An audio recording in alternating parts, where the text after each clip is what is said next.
Welcome back.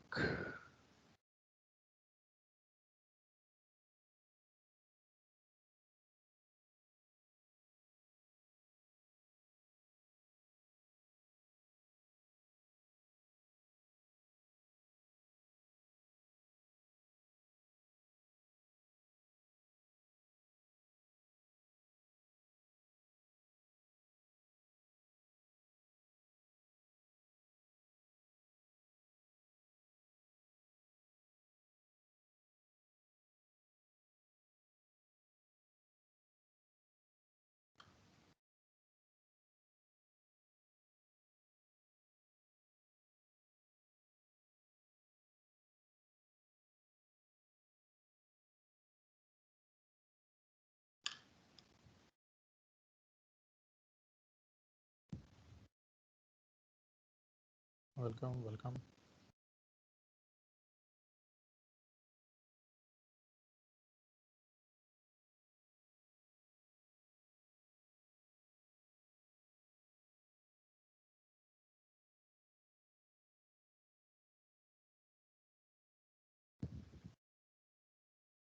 So, what we'll be doing today is continuing with our work last time in computer applications in mining. So, we started finite element analysis, FEM, finite element method, right? Or we also saw uh, one of the examples where uh, a slope stability analysis was done, and we could see how the design is made, right? How the geometry is made, how the meshing is done, how the discretization is done, right?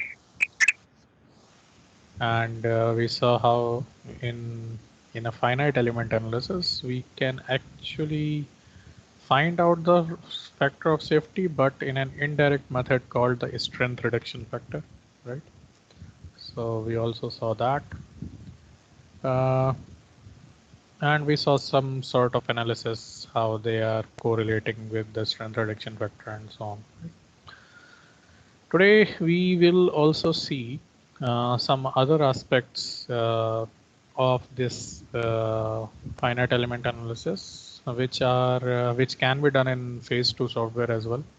So we'll use the phase 2 software only, and we'll see how, like for example, uh, tunnel excavation can be actually replicated and simulated. So in limit equilibrium analysis, we were actually just focused on slope stability, right?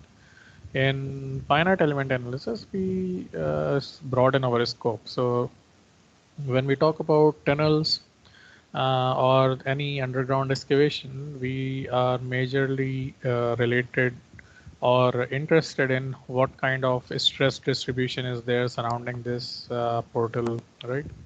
How the whether the roof will be stable or not, what kind of forces or stresses that are there that will be uh, affecting this kind of excavation, and uh, if it is actually not able to sustain, uh, what kind of support can be given, right?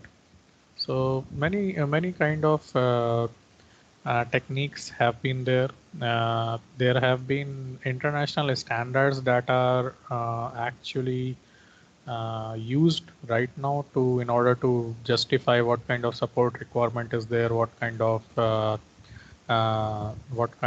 excavation proceeding should be done based on what kind of material or rocks are available. So many international standards are there, but most because many of these standards are uh, the relying on what they have basically studied from lots and lots of experiments or field work. So most of them are empirical and quite limited to what kind of where they were developed basically. So many type of methods, like there is a new Austrian tunneling method, NATM it's called.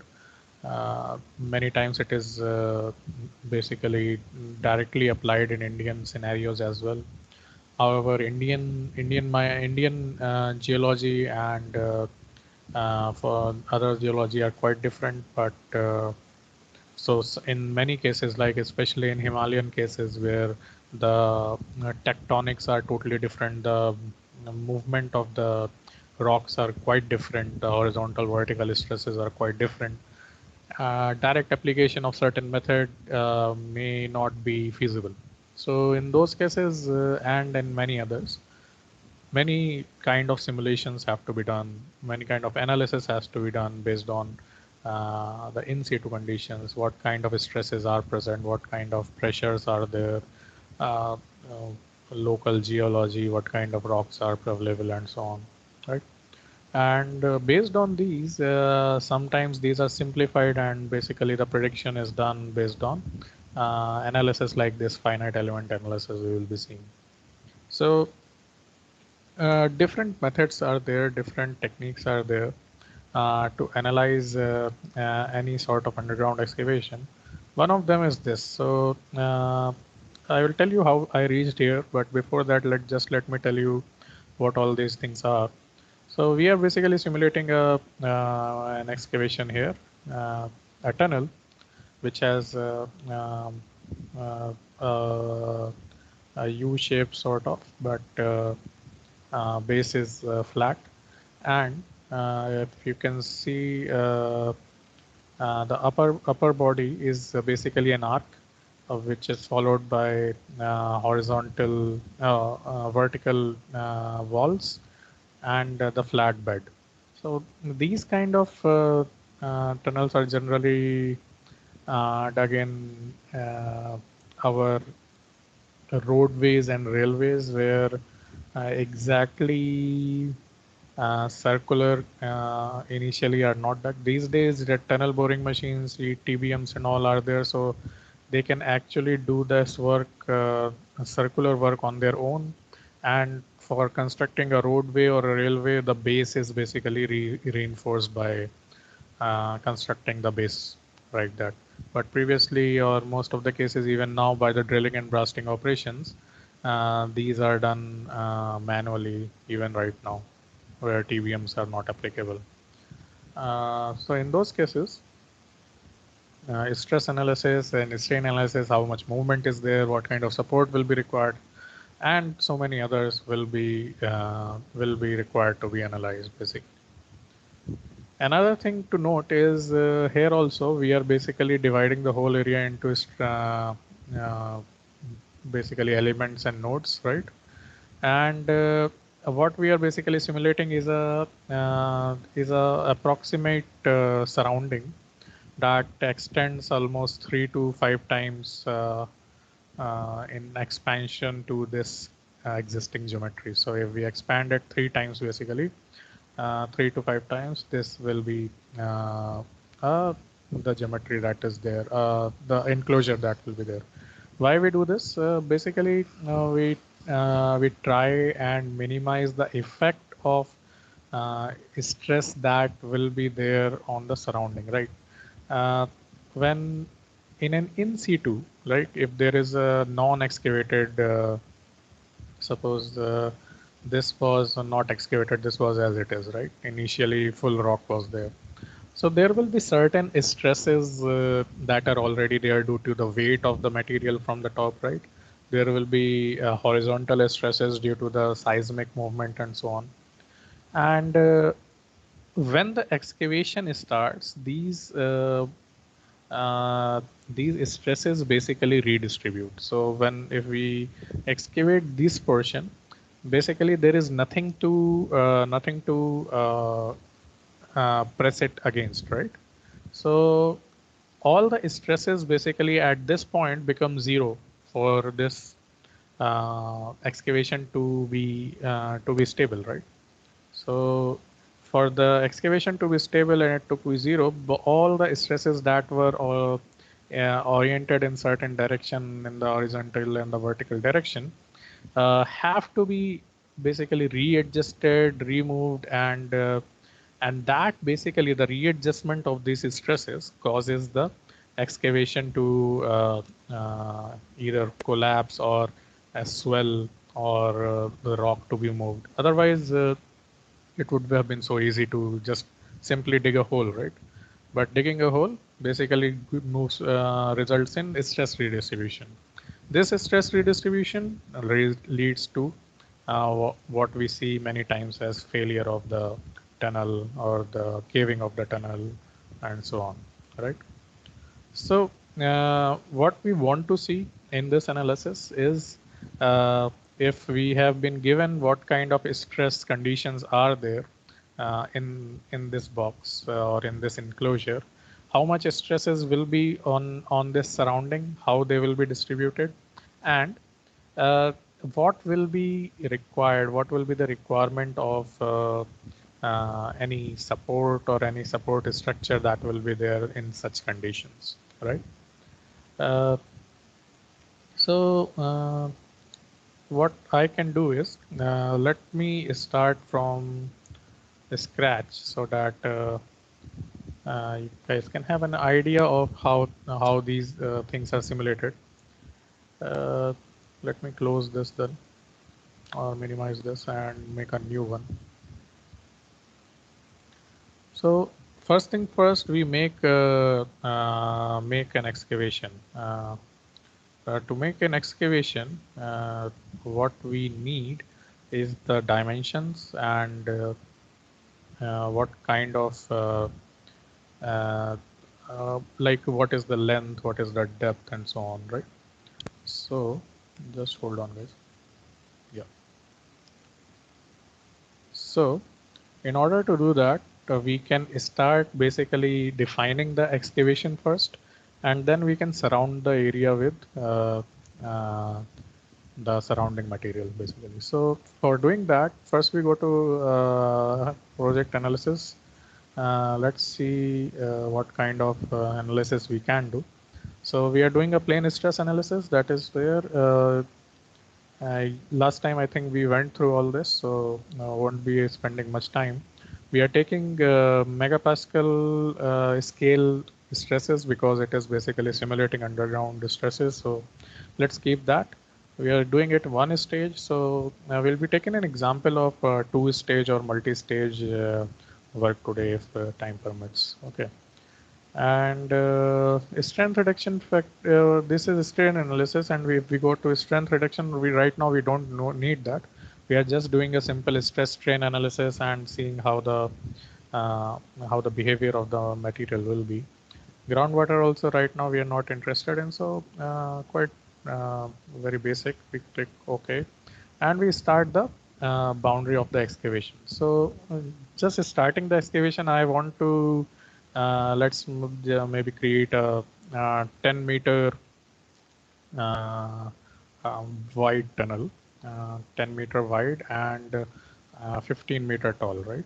So for doing that, if I want to make it symmetric, so I can start with the -5 on the x-axis, 0 on y, and +5 on x-axis and 0 on y. So this is the base, right?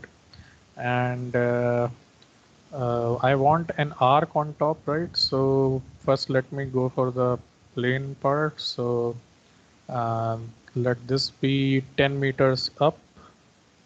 So 10 meters is here. Now uh, this software actually gives us options of making arcs, circles pre-made in that sense. So I can choose in one of those. So see, arc can be started with A, T, and circle can be started with I.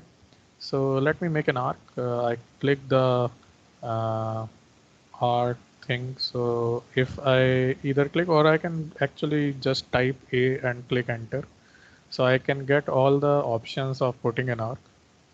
I can put a 3-point arc, that is okay. And or I can start, center, and end point. I can put those. I can put anything. So let's put 3-point arc. I will start with the initial point and define the middle point. Number of segments, they basically mean how many segments will be there on the arc, how many small straight lines basically comprises an arc. So more the number of straight lines, an accurate arc, but let's put just 20 right now and click OK. So this kind of arc we can make. I want to put a center point here, somewhere on the 15-meter mark.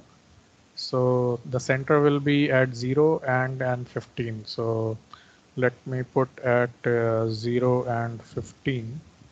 So it has decided the center point, and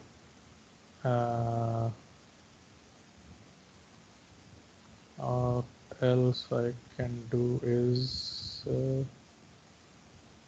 put it here and sorry.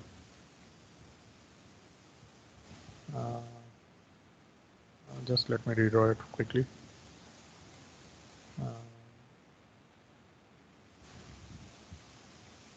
Overshot it a little bit.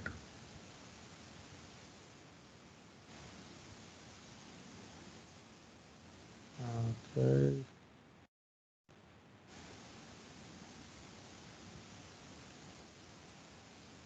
Okay, इस बार ऊपर से लेता है. And the box can be made like this, and then I can put an arc and put the center point as 0 and 15 and close it here, right? So this is how we can make an excavation. We can also make a circular excavation. We can make a different kind of horseshoe excavation. So many tunnels are come in different shapes and sizes. So we'll see some examples. Either it can be circular, it can be this, and U shape, horseshoe shape, or a circular are the most common types. So those can be all made here. Now, what I want is a enclosure here because this is an excavation. What I want is a surrounding material. So I can put the surrounding material by adding an external boundary here.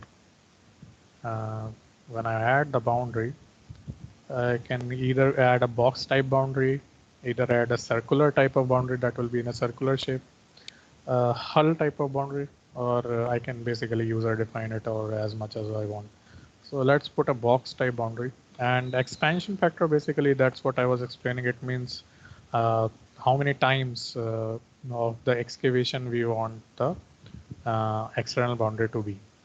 So how we decide it is something on the lines of till where the stresses might not be affected by this excavation. So that's why generally it is more than 3 times. So we have kept 3 times. If we keep it very close, if we keep this material boundary very close, there might be cases that the edges will also be affected by the stresses. So it won't be very representative. That doesn't make much of a difference in the final result for this analysis, but just to make sure that we cover those bases as well. Okay, so now we do these things. So pre-processing work is right now going on. In the pre-processing stage, we have given the material, we have given the geometry. Now we will give the discretization and meshing part, basically dividing it into small elements and nodes. So in mesh setup, if we see, we have graded 3 noded triangles and default number of nodes. Everything is there. Let's keep it that way and click OK. Now what we can do is we can actually discretize it. So now we see how much how the edges are all discretized, right? So that's how either both of the external boundary as well as the internal boundary are basically discretize in that way.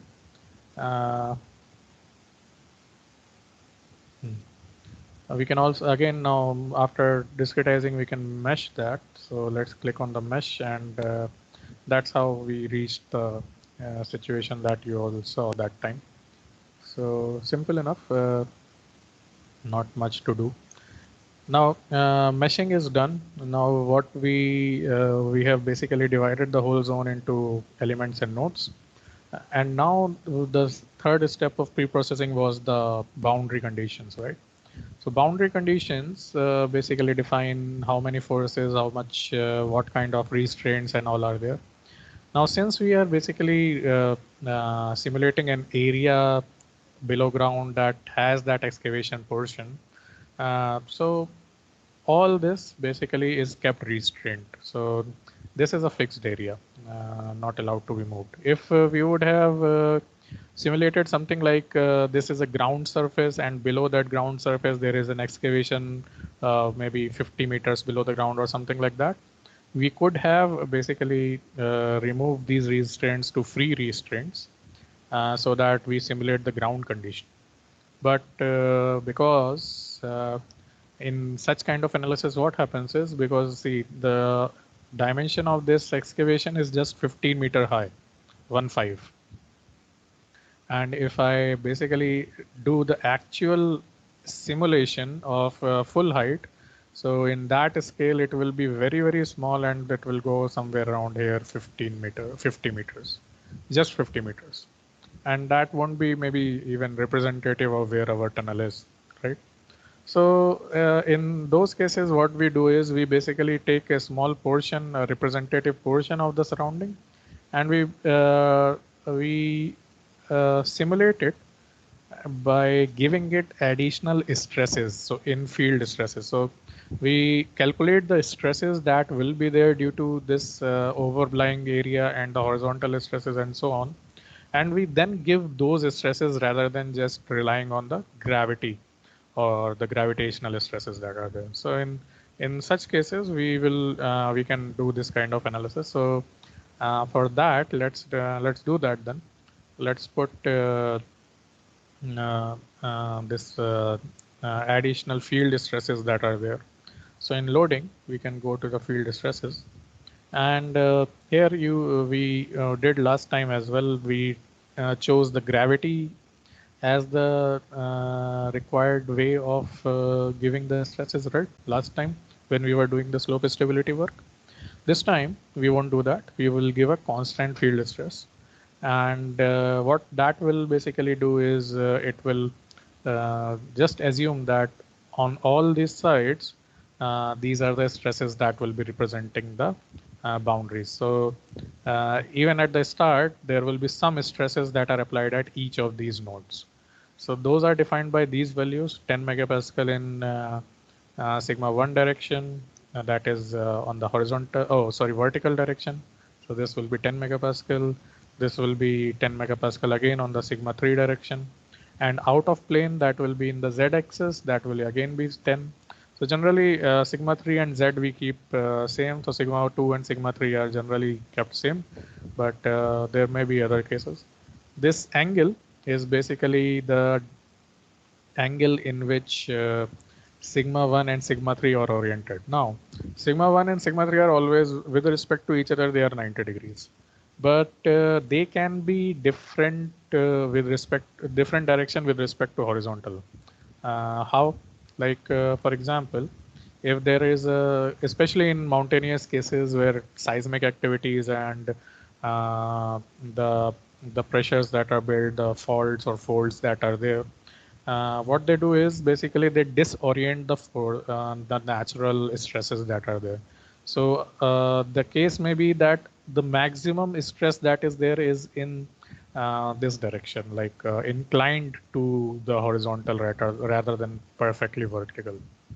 That can be case in different conditions. So let's do that. Let's simulate a condition where the stresses are inclined.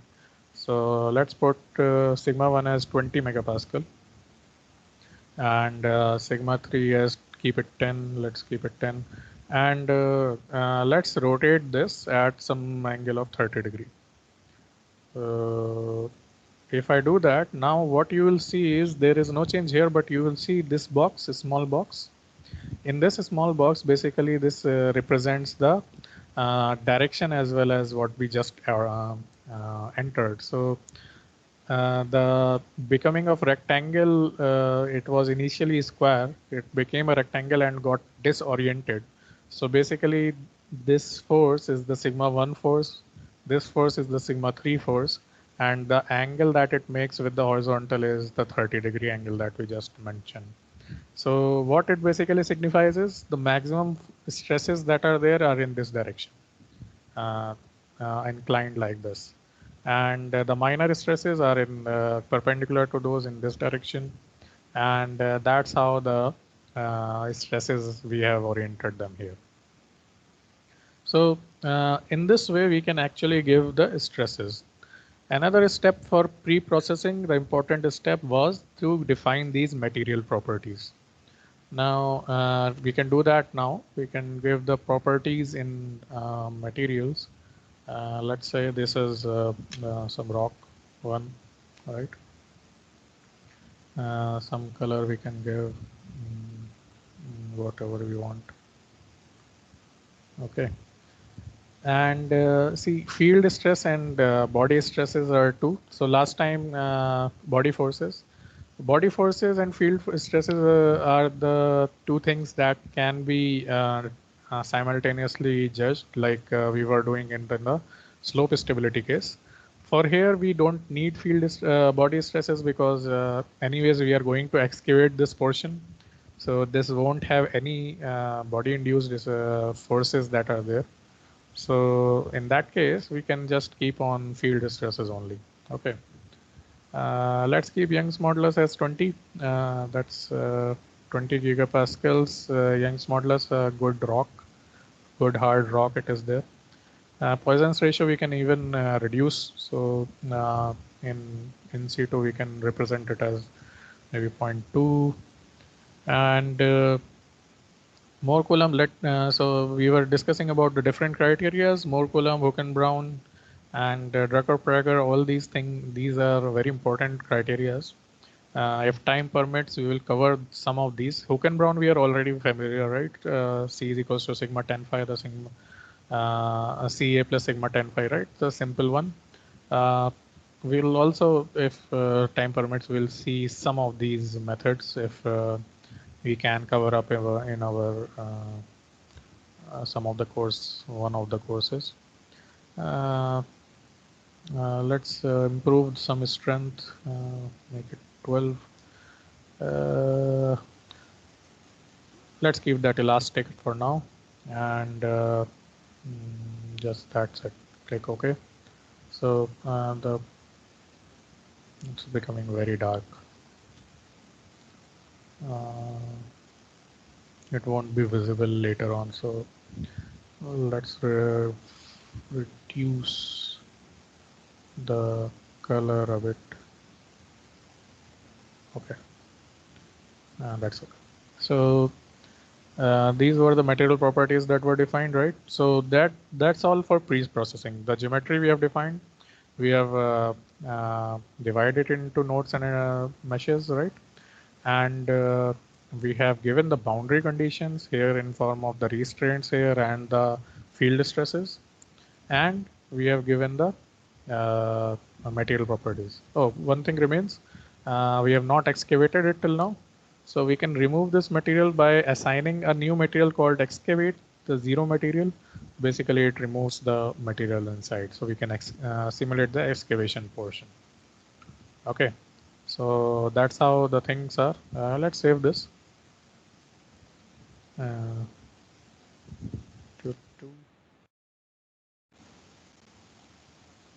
Okay, and that's it. So let's just compute it and see what are the results.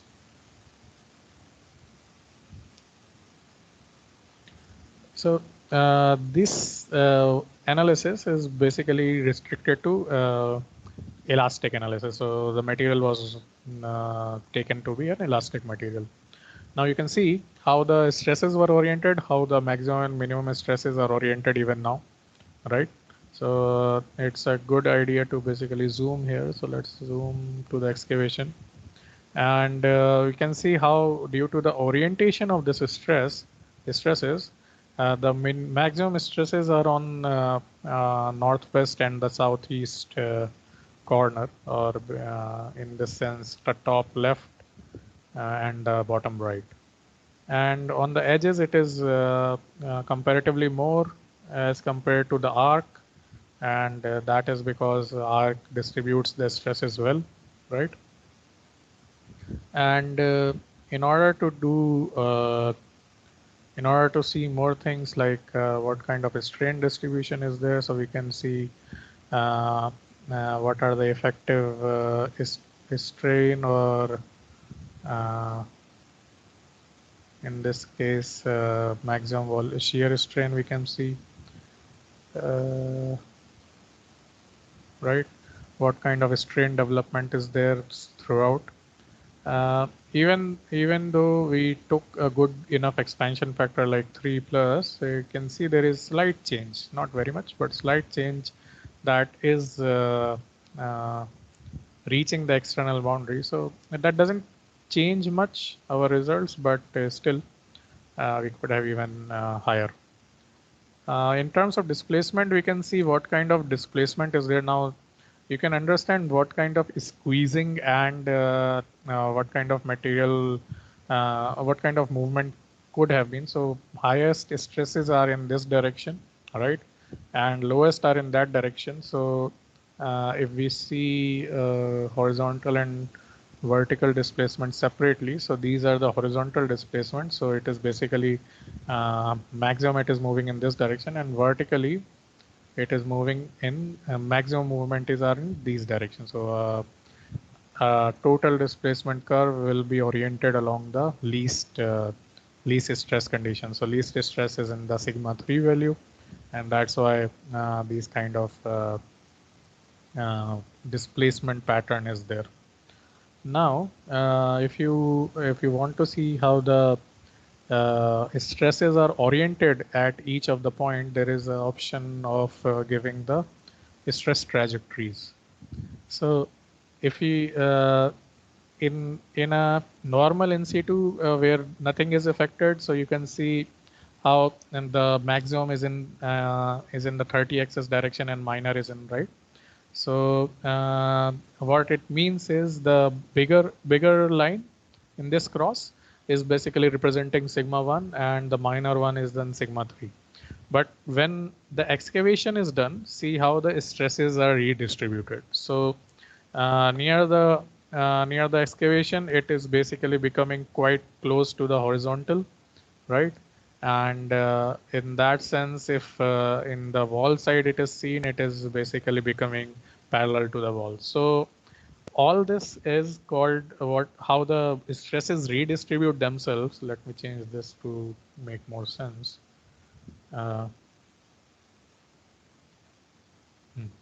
So all this, how the stresses basically redistribute themselves, is called as, this whole exercise is a stress redistribution. And that is why due to this stress redistribution, there is a difference in basically stresses, and due to that the compression and the tensile forces are causing the displacement in the wall and all. How much displacement or what kind of displacement also we can actually visualize. Let me close this. And if we see what kind of deformations are there, so you can get an idea of how much deformation can be there. This is an exaggerated deformation actually.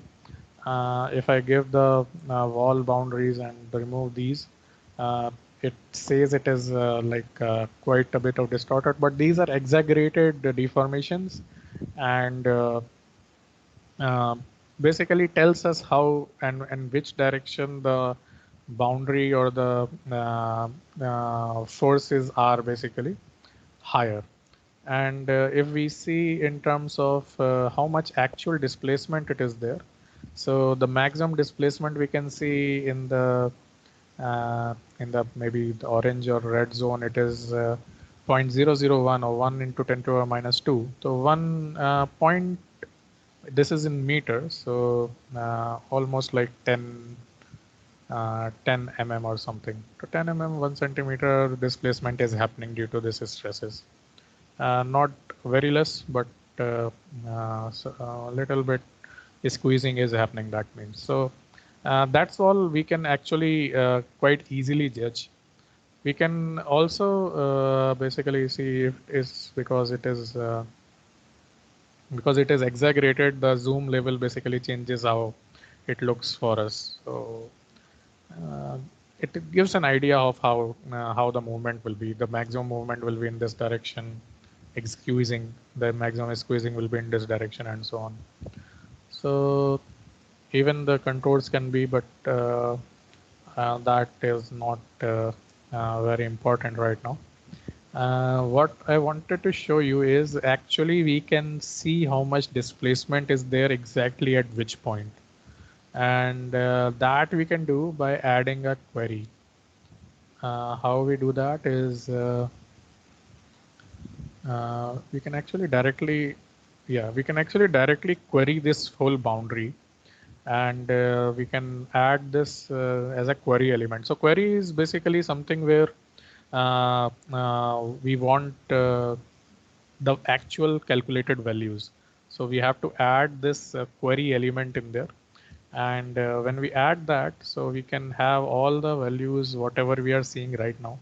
Let's close this queried values for now and graph these values. To graph data, we can actually create a plot.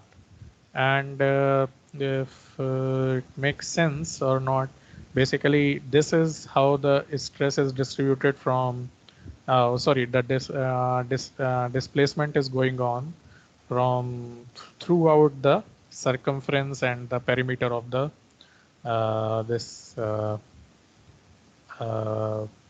tunnel. I think it will make more sense if I don't do this and make a manual query.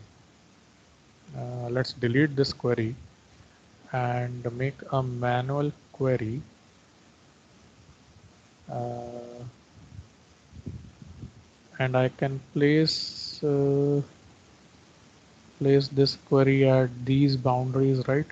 Uh, I can actually just place this manually and see how the excavation is being affected at a particular wall or something like that. So if I put this query and maybe divide it into 30 points and click OK. So this is the query that is made. I can actually graph the data now to see how the displacement is happening, and you can see how the displacement increases in the central portion, right? And it decreases along as we move from top to bottom. So this makes much more sense. Basically, this can get we can get a total displacement, a maximum displacement we can get. So we can actually I think we can uh, we can plot this in Excel and find out what are the individual numbers and individual values that are there, and we can do further post-processing work there. So this sort of all analysis can be done. And once you get an idea of what kind of displacement is going on, what kind of stresses are there, it gives us more idea of what kind of stability is required, right? So here is still 1 centimeter displacement or more is being seen at maximum state, and that's not very less. It's not very much, but it is quite a good amount. Actually, we can see somewhere how much displacement is there maximum. Yeah, we can see it there. We can also see add a manual query uh, on the top portion. of the arc and see how the on the arc surface the displacement or uh, the change in shape is affecting it. So I'm basically manually adding the query at each point, and let's divide it into, let's do it at each vertex, because I remember there are 20 vertices already there. So each vertex basically gives us a good idea, and we can put a query and graph the data.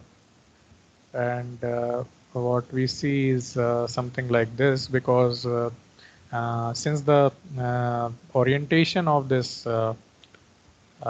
for stresses are such, we have made the orientation at 30 degrees. It starts at a high, goes into low, and then it starts again, right?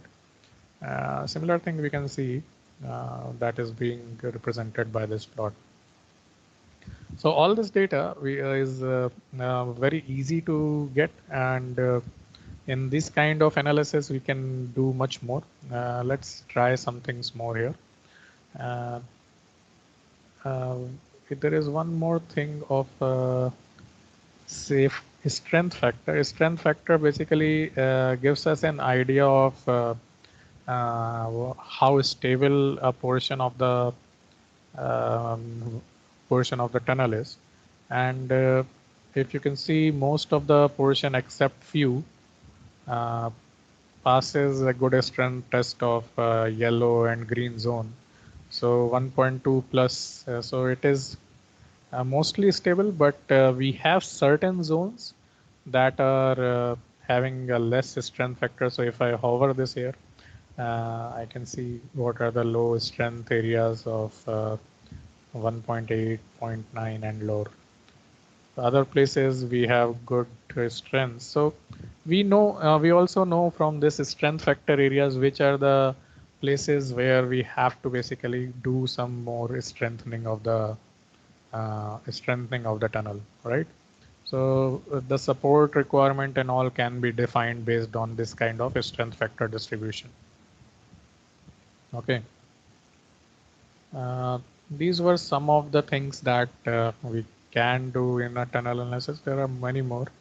Let's do something like supporting work, because we have seen now that there is a displacement of more than 1 centimeter, and there are some places which need reinforcement at both of these ends, right? So let's close this and do some supporting work. Now, a lot of options are there in support. So support also, when we define support, we basically, what we are doing is we are defining the boundary conditions.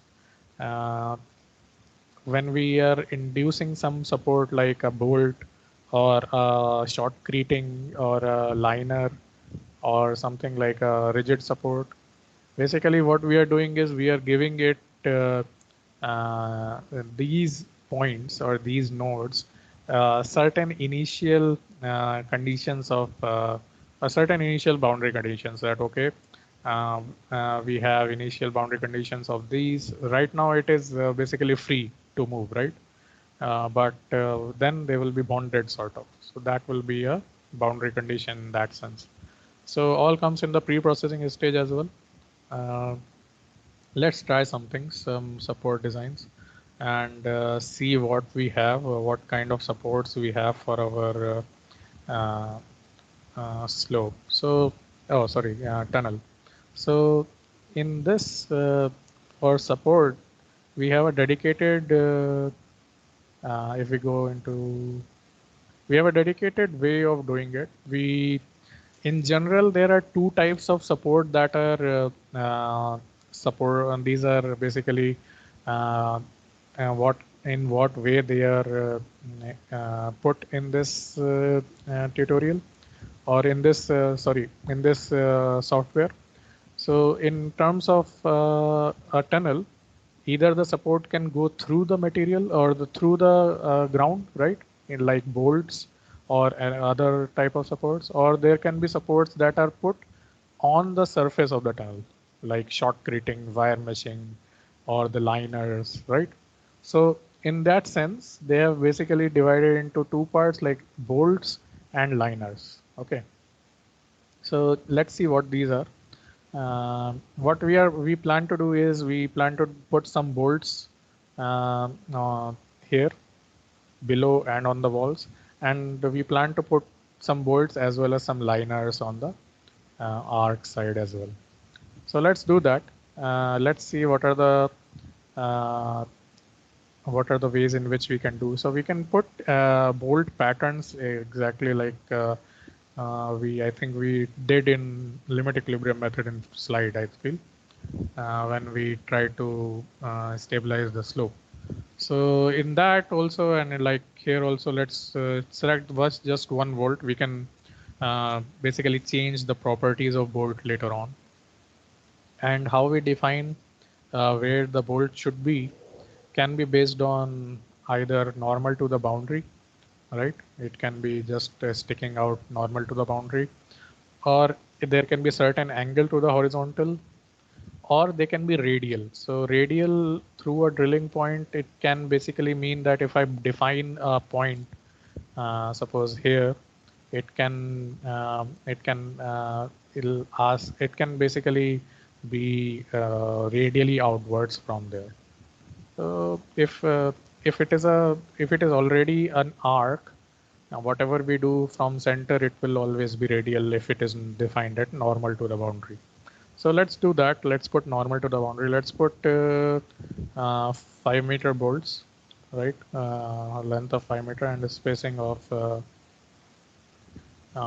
let's say 2 meters. And let's do that and click OK. And now we can actually define where we want to put bolts, right?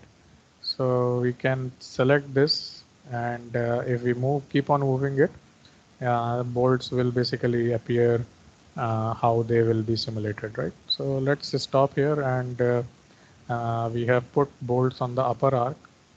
We can similarly do it on the lower portion, and maybe a different type of bolt.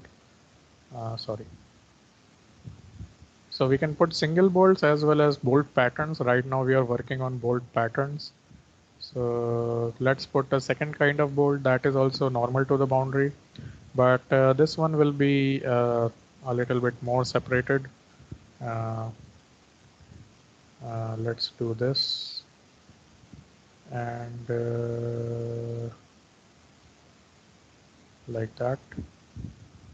Also, we want to do this on the other end, right?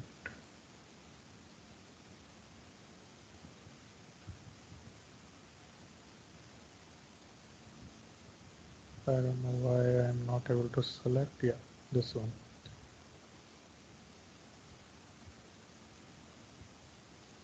One is overlapped. Delete. So this kind of bolting can be done, right? And there is another thing called liners. So liners like shotcreting or inside on the surface. We can do that as well. Let's put some add liner, and uh, let's just choose a liner for now, and we'll define its properties later on. And we can put liner on the we have to select basically uh, which portions we want to put liner on, and since there are so many sections to that, we may have to uh, manually do it, but that won't take time. And we can also put liner here on the walls. Let's do that and click OK or plus enter. So to simulate liner, basically it has shown some sort of liner as if something is placed on the inside. And how we define its properties is also very simple. Let's define liners first. Let's define that. So liner one can be something like different kinds. It can be a beam type of like rigid support.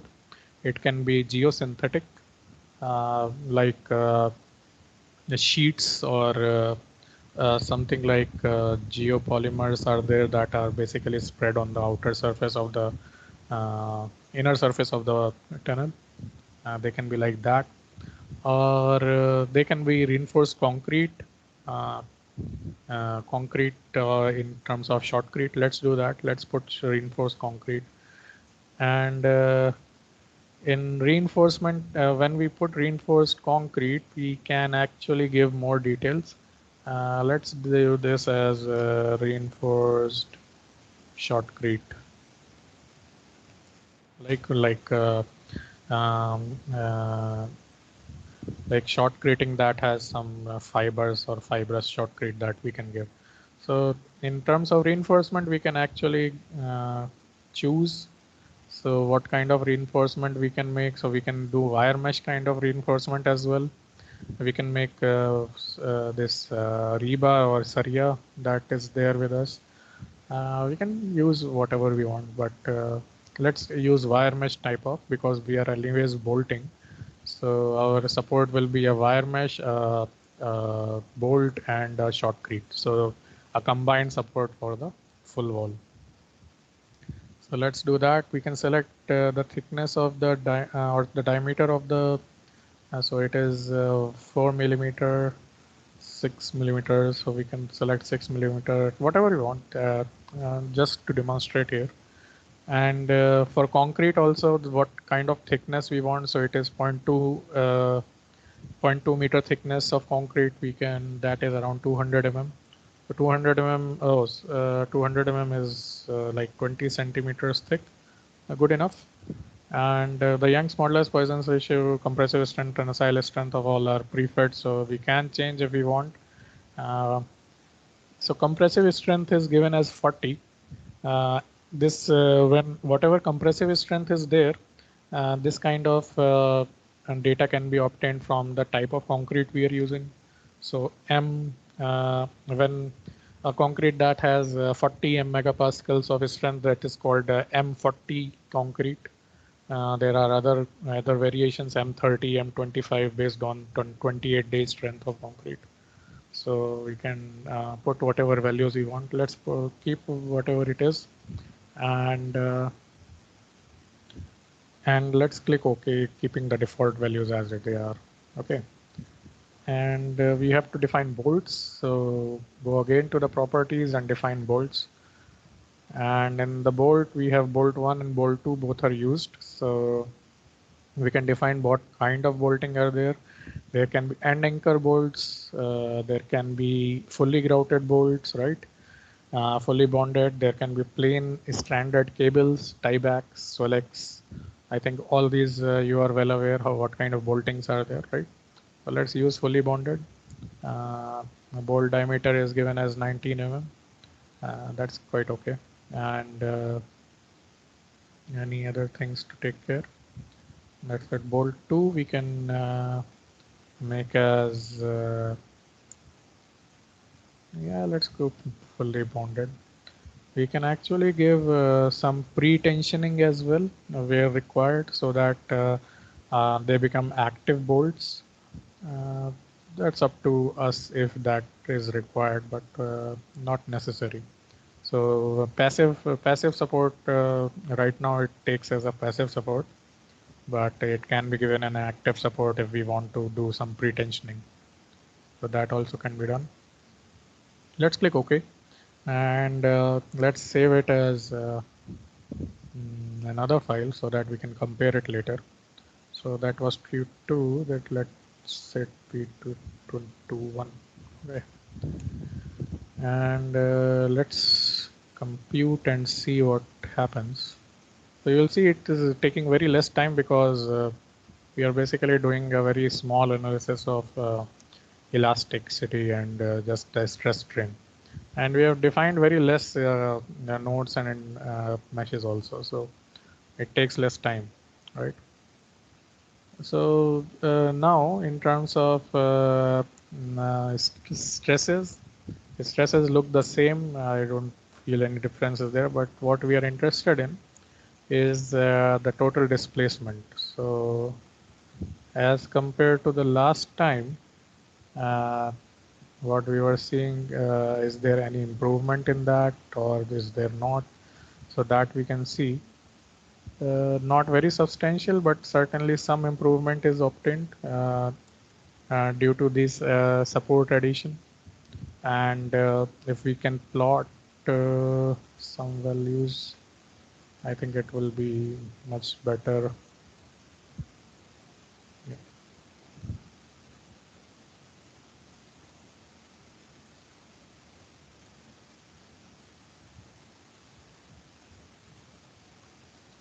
Let's plot it on the arc itself so that it's more apparent. Uh, and let's plot this. Okay, I think we don't remember the data last time, so for this, but for the other one we do remember, so we can use that. Let's add a query again and put it here and divide it into 30 points and graph the data, right? So not much improvement actually. There should be certain reduction in this displacement, but it is still more than 1 centimeter. So what our supports did was not much, but there will be certain change if we see the exact values. But that's what we want to see, how things are and what can be done and what cannot be. Even in this bolts, we can actually see how many of the elements are yielded or how many of the bolts are yielded. So if we see yielded bolts or yielded elements, if there is any substantial displacement in this bolts, you can actually see if the bolt is yielded or not. So it will be turned into red. For now, it is not. No element is being no bolt is being shown as red, so that is a good thing. So that can be there, and we can also see which are the liners that are yielded. So that also will be shown as red, but since most of them are not, actually somewhere it should show.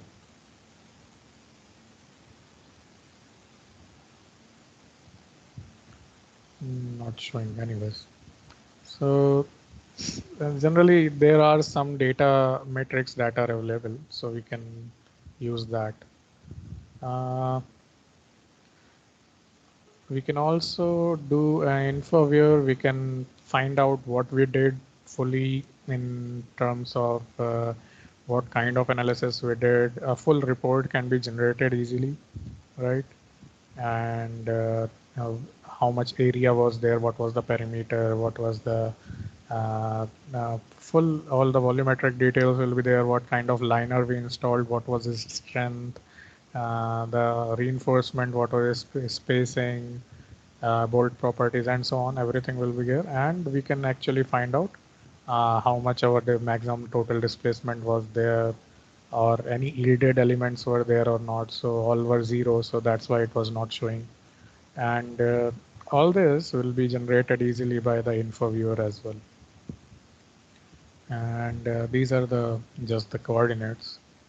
So yeah, all the coordinates are given. So a full report can be generated where you can actually go and look out what we obtained.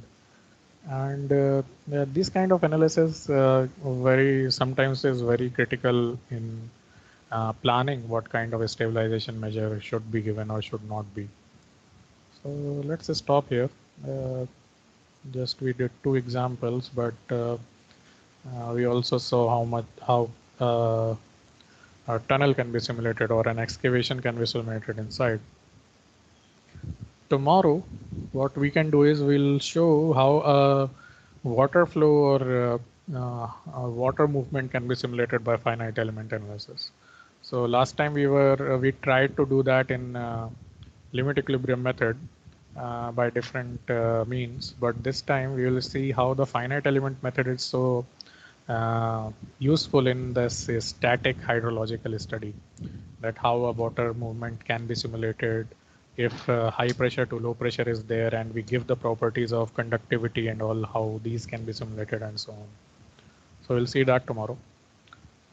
Any questions in this? Any doubts till now? Anything to discuss? No? So let's stop here for today. Let's continue this part tomorrow. Tomorrow will be again a demonstration, but on the next time when we meet for the lab class, what I'm thinking is tomorrow I'll give you this software so you can actually go through it, and on the lab class we can do it together. Okay. So let's close it for now. Thank you everyone. I know it's been a tiring day, but you have been here. That's good. So take care of yourself. Those who have class, please, sorry to keep you waiting. And those who don't, have a good day. Thank you very much again. So can we join the MSc team group for the lab class that you are taking for the BTech people? You want to join? So actually, since we are also having MSc theory, the problem is that since we are being given assignments and everything, and it requires to have a certain knowledge about the software. So we thought that if something of the similar sort is being continued in the lab, we can be Okay. attached to that too. If you want it, I can add you. So Okay, sir.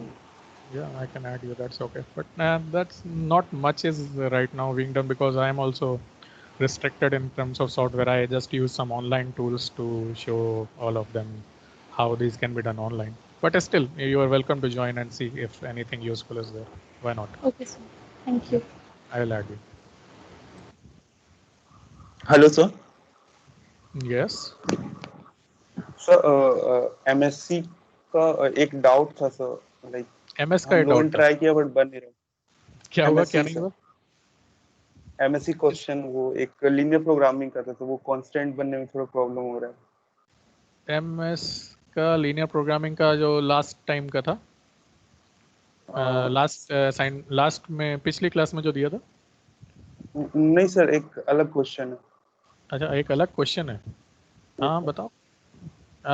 All of others can actually take leave. हाँ, बताओ ना. Let's stop the recording first. Take note. Yes, sir. Just